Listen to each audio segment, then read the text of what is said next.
She said I would never amount to anything because I didn't like school. Well, I didn't like school because my father died when I was 10 years old. And my dad used to take me to school and pick me up every day. And one day, I woke up and my mother said, you gotta walk to the bus stop because your dad's back is hurting. So my father couldn't take me. And I had to get on that bus. And my father wasn't there to pick me up. And 2 weeks later, I'm at a funeral. I was 10 years old, my father's funeral. Died in 30 days. It was like he woke up one day in a hospital and 3 weeks later we were burying him. So it was all unexpected. He's buried a few days before Christmas. You don't have a Christmas tree that year. And then we get the phone call that my aunt died because we were burying my father on my brother's birthday. Then the month later, my grandfather died. Oh my and God. my mother's sister died. And my cousin Larry, he ended up getting shot and getting killed. We buried like 6 people in a matter of 4 months. Oh my God. I remember growing up, I was always at funeral. So we had all this stuff to deal with and live with and to try to take responsibility. And my older brother at that time was only 15 and I was the youngest one and I was 10.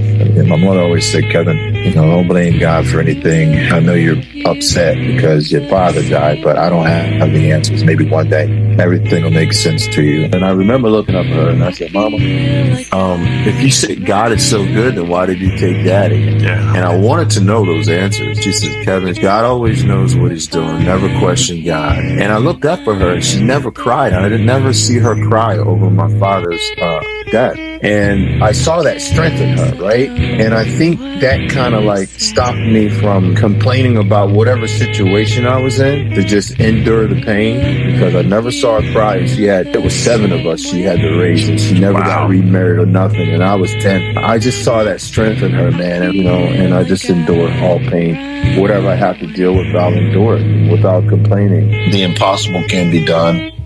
I think my faith that I have in God is, comes from when my father died when I was a kid.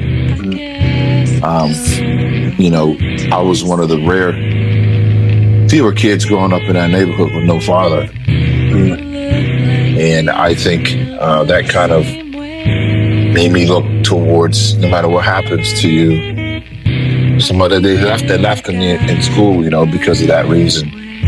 And I still continue to move on and make something out of myself. So I think that kind of built a strength in me, knowing that, God had a greater plan.